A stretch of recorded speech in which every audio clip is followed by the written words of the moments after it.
It has been confirmed. CNN is able to tell you now that NBA star Kobe Bryant was on board that helicopter and is now dead at the age of 41. Our Christine Brennan is with us now on the phone. So, oh, there you go. All right, we're able to see you. Christine, tell us what you know and how this confirmation was made.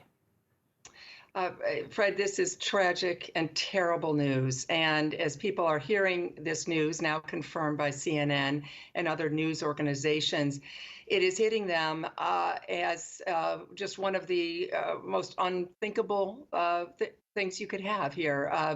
CNN has confirmed this news. Kobe Bryant, 41 years old, had retired just a few years ago from the NBA after a stellar career, one of the greatest ever, Hall of Fame.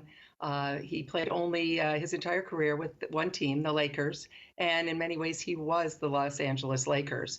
So when you think of Kobe Bryant, it's sports, but it's more than sports. He was a part of our culture, Olympic teams, Hollywood, the father of 4 daughters. So recently, he has been seen at women's sporting events, supporting the U.S. women's soccer team, WNBA games with his girls, and all about the empowerment of young women as well.